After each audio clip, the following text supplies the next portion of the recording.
السلام علیکم ورحمۃ اللہ وبرکاتہ۔ اعوذ باللہ من الشیطان الرجیم، بسم اللہ الرحمن الرحیم۔ وما ابرئ نفسی ان النفس لأمارة بالسوء إلا ما رحم ربي إن ربي غفور رحيم۔ صدق اللہ العلی العظیم۔ اللہم صلی علی سیدنا و مولانا محمد النبی الامی وعلی آلہ واصحابہ وبارک وسلم وصلی علیہ۔ معزز سامعین و سامعات، آج جن آیات مقدسہ پر درس قرآن ہو رہا ہے، آیت مقدسہ نمبر 53 تا 59 ہے۔ سورہ یوسف سے یہ آیات مقدسہ ہیں، اور الحمدللہ آج ہم پارہ نمبر 13 کا آغاز کر رہے ہیں۔ اللہ رب العزت ان آیات کا فہم، اعلیٰ شعور اور نظریہ ہمیں عطا فرمائے، اور پھر عمل کی توفیق اور صلاحیت عطا فرمائے۔ گزشتہ درس میں یہ اللہ نے رہنمائی ارشاد فرمائی کہ وقت کا جو بادشاہ تھا، جب اس نے خواب کی تعبیر سنی جو زمینی حقائق کے مطابق تھی، اور پھر تعبیر کے ساتھ ساتھ جو خدشات ظاہر ہوئے اس کی مینجمنٹ بھی سنی، اور پھر اس کا اگلا قدم خوشخبری سنی، تو وہ شخص بہت خوش ہوا، اور اس نے یوسف علیہ السلام کی آزادی کا پروانہ جاری کر دیا۔ لیکن آپ آزادی کو قبول نہیں فرماتے، بلکہ اس قاصد سے یہ کہتے ہیں کہ پہلے مجھے جو میری بے گناہی ہے وہ ثابت ہونی چاہیے۔ چنانچہ بادشاہ وقت نے خواتین کو اکٹھا کیا، زلیخا بھی وہاں پہ آئی، مجلس ہوئی، اور حضرت یوسف علیہ السلام کی بے گناہی ثابت ہو گئی، اور یوسف علیہ السلام آزاد ہو گئے۔ اللہ رب العزت نے حضرت یوسف علیہ السلام کا جو منصب ہے، آپ اللہ کے نبی بھی ہیں، تاکہ آپ پر کوئی داغ نہ ہو، کوئی دبا نہ ہو، وہ مجلس میں ثابت کر دیا، اور پورے ملک میں یہ مشہور ہو گیا کہ یوسف علیہ السلام بے گناہ ہیں، چنانچہ آپ کو آزادی مل جاتی ہے۔ آج کی جو آیت مقدسہ نمبر 53 ہے، یہاں پر نفس امارہ کی بحث ہوئی ہے۔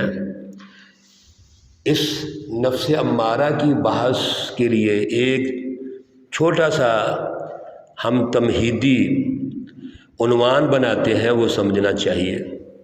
اللہ رب العزت نے ہر شخص میں 3 نفس رکھے ہوئے، ایک نفس امارہ ہے، دوسرا نفس لوامہ ہے، اور تیسرا نفس مطمئنہ ہے۔ یہ 3 نفس ہر شخص میں موجود ہیں۔ یہ جو نفس امارہ ہے، ان النفس لامارۃ بالسوء، یہ انسان کو برائی پہ ابھارتا ہے۔ نفس امارہ کے پیچھے جو طاقت ہے وہ شیطان کی ہے، اور یہ انسان کو برائی پہ ابھارتا ہے۔ یہ انسان کو جتنی بھی کسی سوسائٹی، سماج اور معاشرے کے اندر برائیاں ہوتی ہیں، جس میں انسان سے دور ہوتے ہیں، انتشار اور فساد پیدا ہوتا ہے، تو یہ شیطان کرواتا ہے، اور سوسائٹی کے اندر شیطان کے بندے کرواتے ہیں۔ دوسرا نفس وہ ہے جو نفس لوامہ کہلاتا ہے۔ لوامہ کا معنی ہوتا ہے ملامت کرنا، اس نفس کا جو ریفرنس ہے وہ 29ویں پارے میں سورۃ القیامہ میں ہے۔ سورۃ القیامہ میں اللہ رب العزت فرماتے ہیں لا اقسم بالنفس اللوامہ، نفس لوامہ کا وہاں ذکر ہوا ہے۔ تو یہ جو نفس ہے نفس لوامہ، یہ مومنوں کا نفس ہوتا ہے۔ جب نفس امارہ انسان کو برائی پہ ابھارتا ہے تو اللہ رب العزت نے مومنوں کے ایک نفس دیا ہے جو اس کی رکاوٹ پیدا کرتے ہیں۔ ان کا آپس میں کمپٹیشن ہوتا ہے، مقابلہ ہوتا ہے، جنگ ہوتی ہے۔ چنانچہ یہ نفس لوامہ ہے، اس کے پیچھے اللہ کی رہنمائی ہوتی ہے۔ یہ مومنوں کا نفس ہوتا ہے، اور یہ نفس انسان کو جتنی بھی برائی، کمزوری شیطان کی طرف سے آ رہی ہوتی ہے تو وہ اس کو دور کرتا ہے اور اس کا مقابلہ کرتا ہے تاکہ نفس امارہ کو مغلوب کیا جائے۔ نفس تو موجود ہے لیکن اس کو مغلوب رکھنا ہے۔ تیسرا نفس جو اس کی ترقی یافتہ شکل ہے وہ نفس مطمئنہ ہے۔ اس کا ریفرنس یہ ہے کہ یہ سورۃ الفجر ہے، پارہ نمبر 30 ہے۔ اللہ رب العزت فرماتے ہیں یا ایتھا النفس المطمئنہ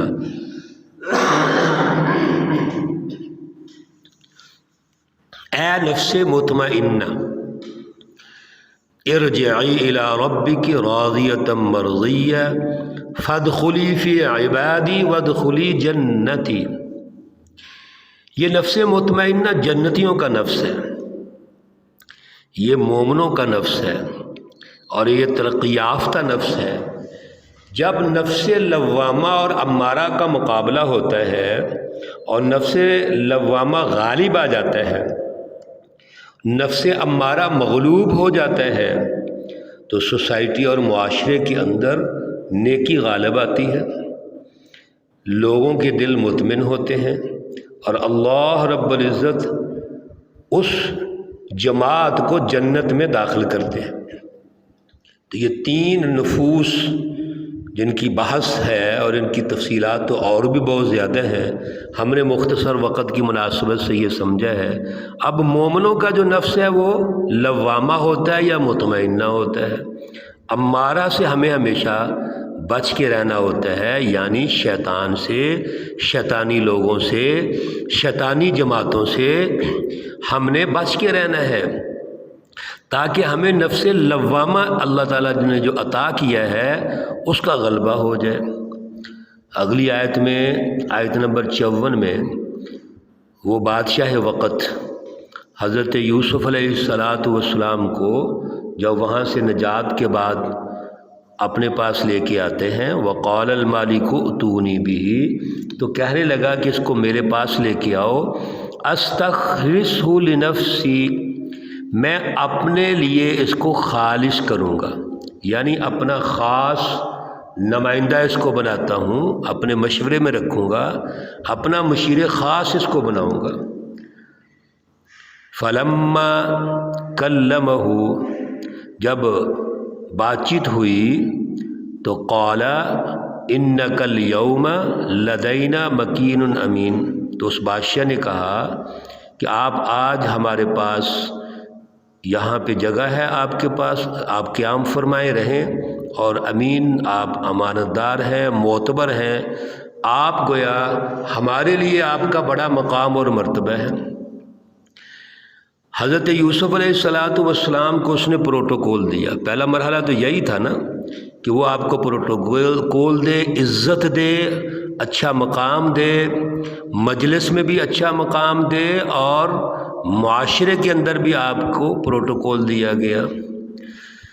حضرت یوسف علیہ السلام کے ساتھ جب اس کی مشاورت آگے بڑھتی ہے اور ساری خواب پہ ڈسکشن ہوتی ہے، تعبیر جو ہوئی، اور پھر سارا تدبیری نظام قائم ہوا، اس کی تفصیلات موجود ہیں، تو قال اجعلنی علی خزائن الارض، جب حضرت یوسف علیہ السلام سے اس کی ڈسکشن ہوئی تو خود حضرت یوسف علیہ السلام نے فرمایا کہ آپ مجھے زمین کے خزانوں پر مقرر فرما دے، یعنی وزیر خزانہ بنا دے۔ انی حفیظ علیم، ایک تو میں نگرانی اچھی کروں گا، دوسرا علیم، میں جانتا ہوں کہ جتنے بھی مسائل آ رہے ہیں اس کی مینجمنٹ کیسے کرنی ہے۔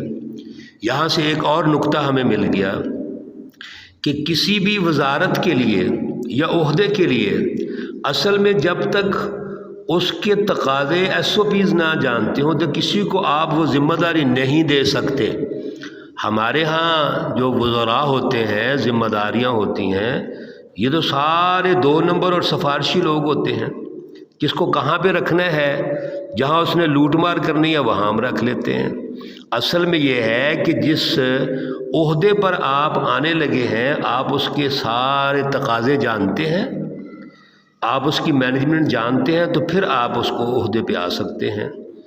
دوسرا ایک اور نقطہ یہاں پر ہے کہ حضرت یوسف علیہ السلام یہ وزارت خود طلب کر رہے ہیں، حالانکہ عہدے کے طلب کرنے کے حوالے سے تو درست نہیں سمجھا جاتا۔ اس پر بے شمار احادیث بھی ہیں کہ عہدہ جو ہے وہ طلب نہیں کرنا چاہیے، لیکن ایک بات یاد رکھیے، اگر اس مجلس کے اندر کوئی ایسا شخص ہے ہی نہیں جو اس عہدے کی تقاضے سمجھتا ہو اور وہ حساس عہدہ ہے اور آپ سمجھتے ہیں کہ میں یہ ذمہ داری نبھا سکتا ہوں اللہ کی رضا کے لیے، انسانیت کی خدمت کے لیے، تو آپ وہ طلب بھی کر سکتے ہیں تاکہ کسی اور کے پاس اگر جاتا ہے تو نقصان نہ ہو جائے۔ حضرت یوسف علیہ السلام کے طلب کرنے کے پیچھے نفس پرستی نہیں ہے، انفرادیت پرستی نہیں ہے، ذاتی اغراض نہیں ہے، بلکہ اس کی مینجمنٹ ہے۔ اس نقطے کو سمجھنا چاہیے۔ تو جب مینجمنٹ ہے، بہتری ہے، ترقی ہے، اور آپ سے بہتر وہاں کوئی موجود ہی نہیں ہے، تو اس لیے حضرت یوسف علیہ السلام نے اس کو طلب کیا ہے۔ اللہ رب العزت فرماتے ہیں وَكَذَلِكَ مَكَّنَّا لِيُوسُفَ فِي الْأَرْضِ، اور یہ ہے ہمارا تدبیری نظام جس کے ذریعے سے یوسف علیہ السلام کو ہم نے زمین میں قدرت عطا فرمائی۔ يَتَبَوَّأُ مِنْهَا حَيْثُ يَشَاءُ، اللہ رب العزت جگہ دیتے ہیں جس کو چاہتے ہیں۔ نصیب برحمتنا من نشاء ولا نضيع اجر المحسنین، پہنچا دیتے ہم اپنی رحمت جس کو چاہتے ہیں، اور جو بھلائی کرنے والے ہیں، نیکی کرنے والے ہیں، ان کا اجر ضائع نہیں ہوتا۔ یہاں پر ایک بہت بڑی حکمت کی بات اللہ نے ارشاد فرما دی کہ کبھی بھی اللہ رب العزت نیک لوگوں کو، بھلائی چاہنے والوں کو، خیر خواہی کرنے والوں کو، عدل کا نظام قائم کرنے والوں کو، انسانیت کی مینجمنٹ کرنے والوں کو کبھی بھی اللہ ناکام نہیں کرتے، اللہ کامیاب کرتے ہیں۔ وقتی طور پہ مشکلات آ سکتی ہیں، مصائب آ سکتے ہیں، تکلیفیں آ سکتی ہیں، لیکن بالآخر وَلَأَجْرُ الْآخِرَةِ خَيْرٌ لِّلَّذِينَ آمَنُوا وَكَانُوا يَتَّقُونَ، اصل میں جو آخرت کا اجر ہے، یعنی ترقی کن کے حصے میں آئے گی؟ مومنوں کے حصے میں آئے گی، پرہیزگاروں کے حصے میں آئے گی۔ وجہ یہ ہے کہ مومن جماعت، حزب اللہ، اللہ کی جماعت، اللہ کے جو لوگ ہوتے ہیں ان میں انفرادیت نہیں ہوتی، خود غرضی نہیں ہوتی، لالچ نہیں ہوتا۔ ان کے 2 مقاصد ہوتے ہیں، ایک اللہ کی رضا، دوسرا انسانیت کی خدمت، انسانیت کی ترقی۔ انسانیت کے لیے اپنا سب کچھ قربان کرتے ہیں، عدل کا نظام قائم کرتے ہیں، اپنے آپ کو انسانیت کی سطح پہ لا کے ان کے برابر رکھتے ہیں، اور سب سے بڑی بات اللہ کی رضا، اللہ کا خوف ہوتا ہے۔ یہاں پر بھی یہی نقطہ اللہ تعالیٰ نے ارشاد فرمایا ہے، رہنمائی دی ہے، اور حضرت یوسف علیہ السلام کو اپنے اس تدبیری نظام کے ذریعے سے وہاں کے خزائن کا مالک بنا دیا ہے۔ اللہ رب العزت ہمیں ان شعوری باتوں کو سمجھنے کی توفیق عطا فرمائے۔ اللہ رب العزت تمام مرحومین و مرحومات کو جنت الفردوس میں اعلیٰ مقام عطا فرمائے۔ اللہ رب العزت تمام بیماروں کو شفائے کاملہ عاجلہ مستمرہ عطا فرمائے۔